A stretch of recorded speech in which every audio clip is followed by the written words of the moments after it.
Revolução dos Bichos, George Orwell, parte 10. Passaram-se os anos, as estações se alternavam e a curta vida dos bichos se consumia. Tempo chegou e que ninguém mais se lembrava de antes da rebelião, exceto Quitéria, Benjamin, o corvo Moisés e alguns porcos. Maricota morreu. Branca, Lulu e Catavento morreram também. Jones também morreu num asilo de alcoólatras, noutra cidade. Bola de Neve foi esquecido. Sansão também, exceto pelos poucos que o haviam conhecido. Quitéria era agora uma égua velha, corpulenta, com os olhos atacados pela catarata. Já passara 2 anos da idade de se aposentar. Aquela história de reservar um pedaço de campo para os animais idosos não era mais nem mencionada. Napoleão tornara-se um cachaço madurão de uns 150 quilos. Garganta estava tão gordo que mal conseguia abrir os olhos. Somente o velho Benjamin continuava o mesmo. Apenas o focinho um pouco mais grisalho. E desde a morte de Sansão, mais rabugento e taciturno do que nunca. Agora existiam muito mais criaturas na granja. Embora o índice de crescimento não fosse aquele que esperava nos primeiros anos. Havia nascido muitos animais. Para alguns, a rebelião não passava de uma obscura tradição, transmitida oralmente. E outros nem sequer tinham ouvido falar a respeito. A granja contava agora com 3 cavalos, além de Quitéria. Eram bichos maravilhosos, trabalhadores incansáveis, bons camaradas, mas muito estúpidos. Nenhum mostrou-se capaz de aprender o alfabeto, além da letra B. Aceitavam tudo quanto lhes era dito sobre a Revolução e os princípios do animalismo, especialmente por Quitéria, a quem dedicavam um respeito filial, mas eram duvidosos que entendesse lá grande coisa. A granja prosperava e estava mais bem organizada. Fora até aumentada pela compra de 2 tratos de terra do Sr. Pinkington. O moinho de vento, afinal, fora construído com êxito. A granja possuía uma debulhadeira e um elevador de feno próprio. As várias construções novas haviam se erguido. O ímper comprara uma charrete. O moinho de vento, entretanto, não era usado para gerar energia elétrica. Usavam ele para moer cereais, coisa que dava bom dinheiro. Os animais estavam a braços com a construção de outro moinho de vento.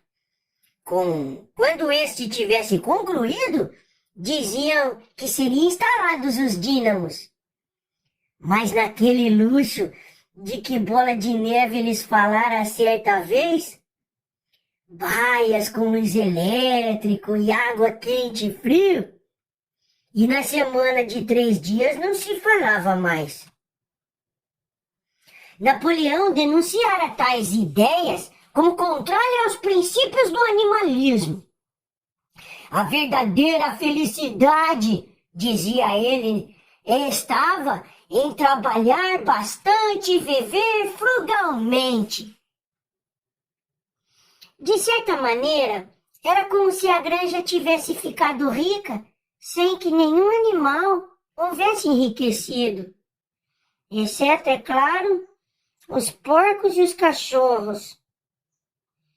Talvez isso acontecesse por existirem ali tantos porcos e tantos cachorros. Não que esses animais não trabalhassem à sua moda. Garganta nunca se cansava de explicar que havia um trabalho insano na ação de supervisionar e organizar a granja. Grande parte desse trabalho era de natureza tal que estava além da ignorância dos bichos.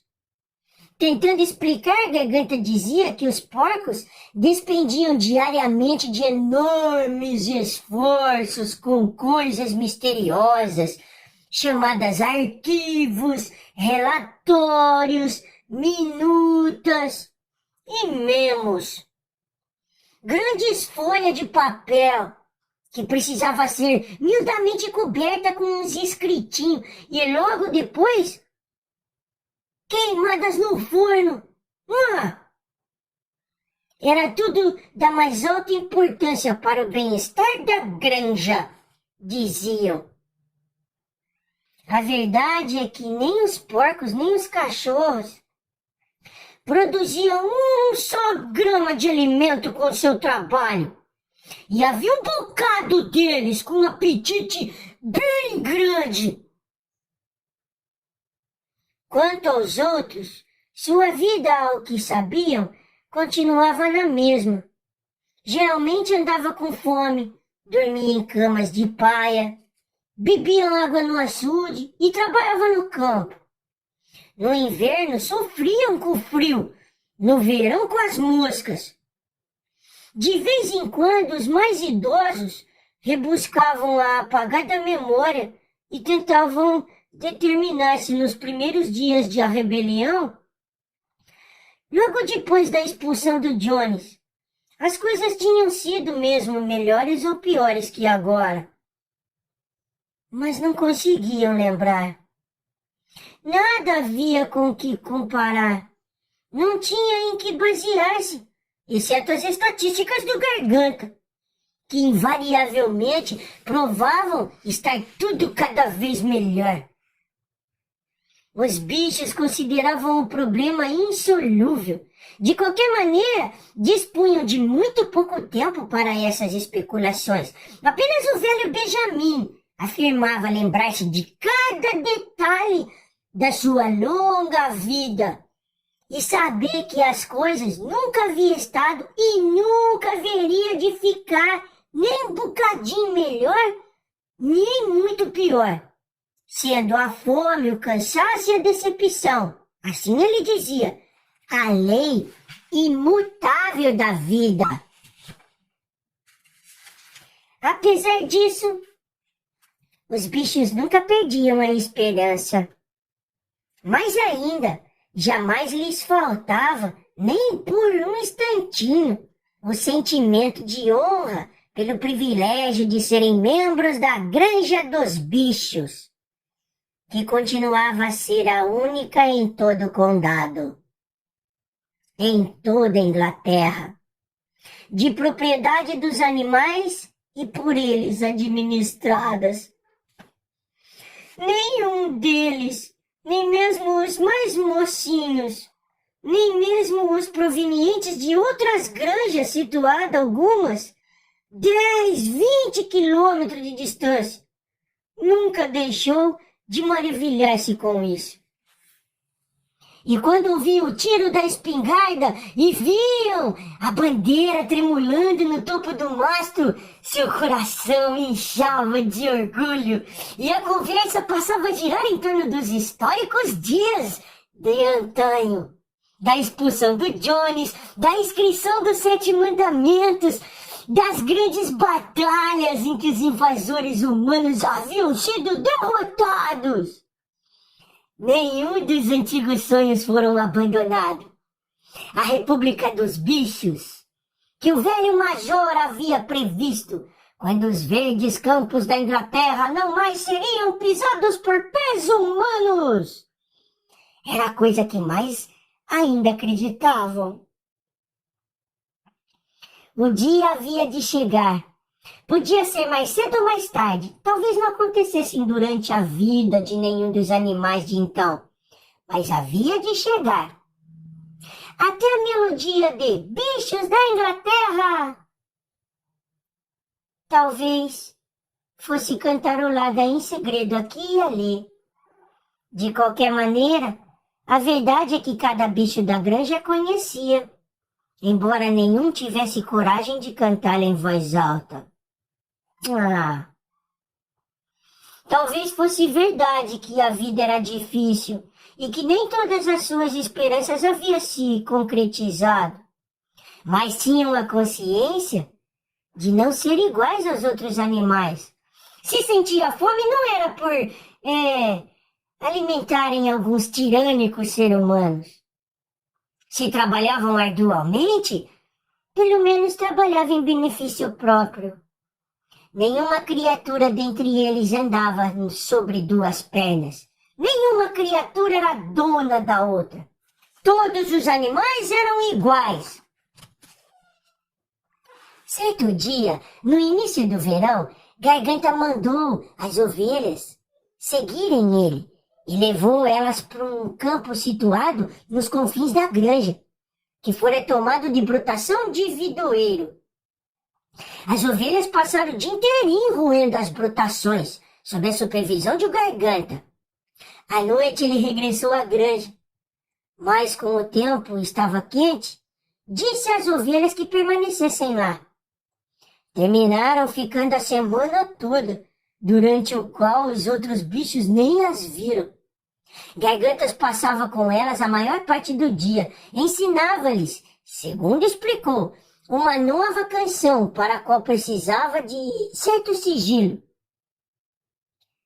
Foi logo após o retorno das ovelhas, numa noite agradável, quando os bichos ainda estavam terminando o trabalho e regressavam à granja, que se ouviu vindo do pátio um relinchar horripilante.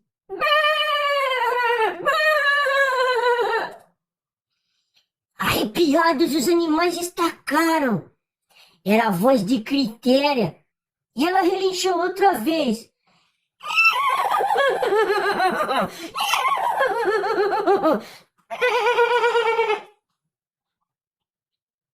E os bichos dispararam a galope para o pátio. Virem então o que ela vira. Um porco caminhava sobre duas patas traseiras. Sim, era Garganta!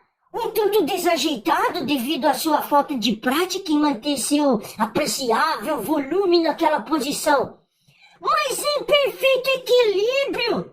Passeava pelo pátio. Momentos depois saiu pela porta da casa uma comprida coluna de porcos, todos caminhando sobre as patas de trás. Oxi! Uns melhor que os outros. Um ou dois até meio desequilibrado e dando impressão de que apreciaram o apoio de uma bengala. Mas todos deram a volta no pátio muito bem. Finalmente, houve um alarido dos cachorros.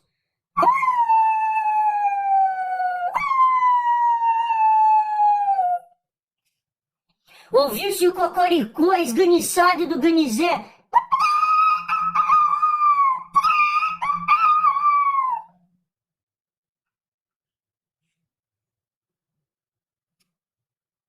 Surgiu Napoleão majestoso, desempenado, lançando olhares arrogantes para os lados, com os cachorros brincando em volta.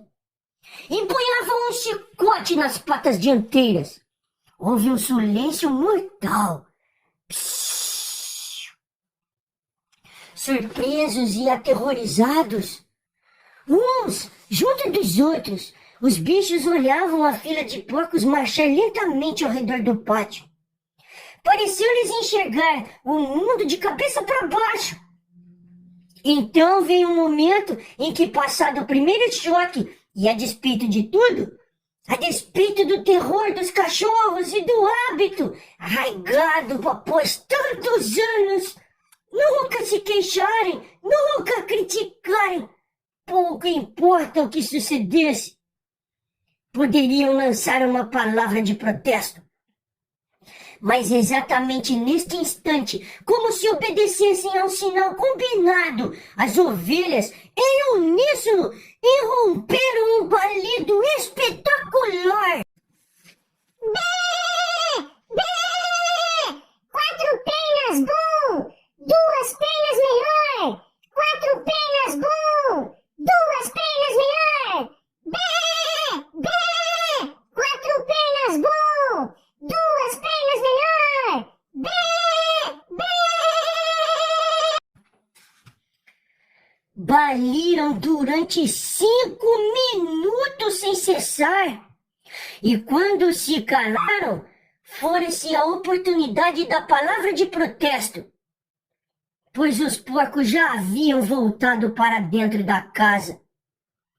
Benjamin sentiu o focinho esfregar-lhe o lombo. Era Quitéria. Seus olhos pareciam mais encobertos que nunca.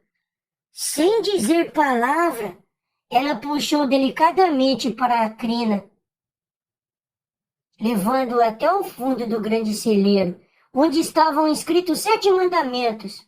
Durante 1 ou 2 minutos ficaram olhando a parede acautroada com um grande letreiro em branco. Minha vista está falhando, Ela disse afinal. Mesmo quando eu era moça, não conseguia ler o que estava escrito aí. Mas me parece agora que a parede está meio diferente. Os 7 mandamentos são os mesmos de sempre, Benjamin? Pela primeira vez, Benjamin consentiu em quebrar a sua norma e leu para ela o que estava escrito na parede. Nada havia agora senão um único mandamento que dizia: todos os bichos são iguais, mas um mais iguais que os outros. Depois disso, não foi de estranhar que no dia seguinte os porcos que supervisionavam o trabalho da granja andassem com chicotes nas patas. Ninguém estranhou saber que os porcos haviam comprado um aparelho de rádio, que estavam tratando da instalação de um telefone e da assinatura de jornais e revistas. Não estranharam quando Napoleão foi visto passeando nos jardins da casa com um cachimbo na boca. Não, nem quando os porcos se apoderaram das roupas do Sr. Jones e passaram a usá-las. Napoleão apresentando-se com um casaco negro, calções de calças e perneiras de couro, enquanto sua porca favorita surgia com um vestido de seda chamatolado que a Sra. Jones usava aos domingos. Uma semana mais tarde, após o meio-dia, apareceram numerosas charretes subindo rumo à granja. Uma representação de granjeiros vizinhos fora convidada a realizar uma visita de inspeção. Toda a granja foi-lhe mostrada, e eles expressaram grande admiração por tudo quanto viram, em especial pelo moinho de vento. Os bichos estavam limpando a lavoura de nabos, trabalhavam diligentemente, mal levantando o olhar do chão e sem saber a quem temer mais, se aos porcos ou se aos visitantes humanos. Naquela noite, altas risadas e cantorias alegraram a casa. Lá pelas tantas horas, ante o som das vozes misturadas, os bichos encheram-se de curiosidade. O que estaria acontecendo lá dentro, agora que pela primeira vez encontravam-se em termos de igualdade os animais e os humanos? Pensando todos a mesma coisa, dirigiram-se furtivamente para o jardim da casa. No porão, titubearam um tanto temerosos, mas Quitéria deu o exemplo e entrou. Andaram pé ante pé até a casa, e os mais altos espiaram através da janela de jantar. Lá dentro, em volta de uma mesa grande, estavam sentados meia dúzia de granjeiros e meia dúzia de porcos também, entre os animais eminentes. Napoleão no lugar de honra, à cabeceira. Os porcos pareciam perfeitamente à vontade em suas cadeiras. O grupo estivera jogando cartas, mas havia interrompido o jogo por instantes, evidentemente para os brindes. Tchim, tchim! Um grande jarro circulava e os corpos se enchiam de cerveja. Ninguém notou as caras admiradas dos bichos que espiavam pela janela. O Sr. Pinkton da granja Foxwood levantara-se com o copo na mão. Disse que ia convidar os presentes para um brinde, mas antes de dizer algumas palavras que julgava ser seu dever pronunciar. Era um motivo de grande satisfação para ele e tinha certeza de que falava por todos os demais. Senti que o longo período de desconfianças e desentendimentos chegara ao fim. Tempo houvera, não que ele ou qualquer um dos presentes tivesse pensado dessa maneira, mas tempo houvera em que os respeitáveis proprietários das granjas dos bichos eram olhados, não diria com hostilidade, mas com certa apreensão por seus vizinhos humanos. Ocorreram incidentes desagradáveis e ideias errôneas circularam. Parecia a muitos que a existência de uma granja pertencente a animais e por eles administrada era coisa um tanto fora do comum e poderia vir causar transtornos à vizinhança. Muitos granjeiros supuseram, sem as verificações devidas, que em tal granja prevalecia um espírito de licenciosidade e indisciplina. Bando de teimosos! Tinha se preocupado com o efeito de tudo isso sobre que seus próprios animais e até mesmo sobre os seus empregados humanos. Mas todas essas dúvidas estavam agora dissipadas. Hoje, ele e seus companheiros tinham visitado a granja dos bichos e inspecionado cada metro quadrado com seus próprios olhos. E o que haviam encontrado? Não apenas métodos mais modernos, mas uma ordem e uma disciplina que podia dar exemplo. Julgava poder afirmar que os animais inferiores da granja dos bichos trabalhavam mais e recebiam menos comida do que quaisquer outros animais do condado. Para falar a verdade, ele e seus companheiros de visita, tudo que eles haviam visto naquele dia, muita coisa eles queriam introduzir imediatamente nas suas próprias granjas. Finalizaria suas palavras, continuou, assinalando mais uma vez os sentimentos de amizade que prevaleciam e deviam prevalecer entre a granja dos bichos e seus vizinhos. Entre os porcos e os seres humanos não havia, e eram inteiramente inadmissíveis, quaisquer conflitos de interesse. Suas lutas e dificuldades eram uma só, pois o trabalho não constituía o mesmo problema em toda parte. A essa altura, evidenciou-se que o Sr. Pinkton pretendia brindar a plateia com um dito espirituoso, mas, por alguns momentos, pareceu que gozava demais da própria piada, para poder dizê-la. Depois de muita sufocação, que deixou vermelhos seus vários queixos, ele conseguiu dizê-la. Se vossas senhorias têm problemas com vossos animais inferiores, nós temos lá com nossas classes inferiores. Este bom mote causou sensação na mesa, e o Sr. Pinkton novamente felicitou os porcos pelas muitas horas de trabalho pela ausência de mimos e pelas baixas rações que observara na Granja dos Bichos. E agora, disse finalmente, convidava o grupo a levantar-se e a verificar se os copos estavam cheios. Cavaleiros, proponho um brinde à prosperidade das Granjas dos Bichos. Tchim, tchim. Houve uma entusiástica ovação e uma salva de palmas. Napoleão ficou tão emocionado que deixou seu lugar e deu uma volta na mesa para tocar com seu corpo o do Sr. Pinkington antes de esvaziá-lo.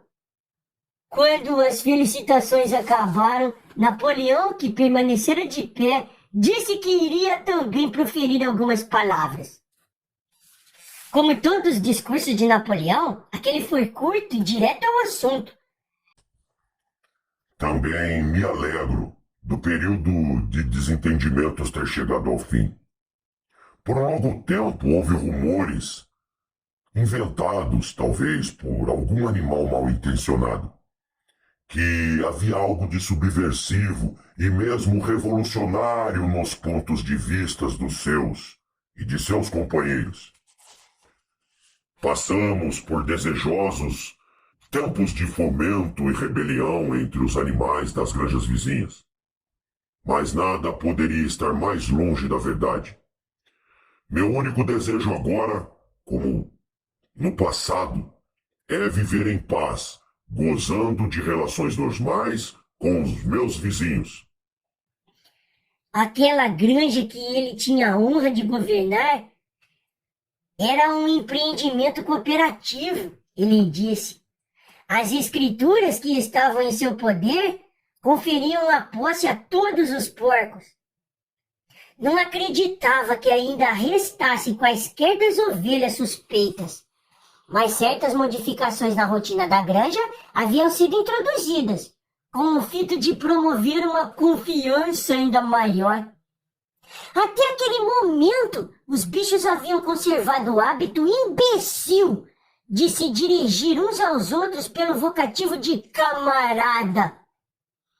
Isso ia acabar. Existia também o costume insólito, cuja origem era desconhecida, de marchar aos domingos, desfilando diante de uma caveira de porco, pregada num poste. Isso também ia acabar. E a caveira já foi enterrada. Os visitantes com certeza teriam observado também a bandeira verde que tremulava no poste. Nesse caso, haveriam de ter notado que as antigas figuras do chifre e do casco, em branco, tinham sido suprimidas. Daí por diante, seria uma bandeira puramente verde. Gostaria de fazer apenas um reparo, Sr. Pinkington. Meu bom vizinho. A partir de hoje, a Granja dos Bichos será chamada de Granja do Solar. Cavalheiros, levantarei o mesmo brinde, mas de forma diferente. Enchei a borda vossos copos. Cavaleiros, este é meu brinde. A prosperidade da Granja do Solar. Tchim, tchim, tchim, tchim.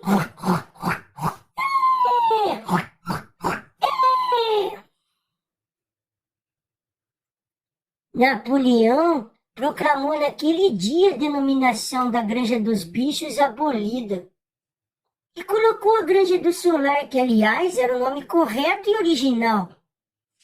Houve as mesmas calorosas felicitações de antes e os copos foram esvaziados, mas aos olhos dos bichos que lá de fora espiavam, pareceu algo estranho. Estava acontecendo alguma coisa ruim. Que diabo teria sido alterar a cara dos porcos? Os olhos embaçados de Quitéria iam de uma cara para outra. Algumas tinham 5 queixos, outras 4, outras 3. Mas algo parecia misturá-las e modificá-las. Então, findos os aplausos, o grupo pegou novamente nas cartas, reiniciando o jogo interrompido, e os animais afastaram-se em silêncio. Não havia, porém, chegado sequer a 20 metros, quando se detiveram ante o vozerio alto que vinha lá de dentro. Voltaram correndo e tornaram a espiar pela janela. De fato, era uma discussão violenta, gritos, socos na mesa, pá, poder! Olhares irados, furiosos, negativos. A origem da briga, aparentemente, foram o fato de Napoleão e o Sr. Pinkington terem, no mesmo tempo, apresentado um ás de espadas. 12 vozes gritavam cheias de ódios, e eram todas iguais. Não havia dúvida. Agora, quanto ao que sucedera à fisionomia dos porcos, as criaturas de fora olhavam de um porco para o homem, e de um homem para o porco, e de um porco para o homem outra vez. Mas já era impossível de saber quem era homem e quem era porco.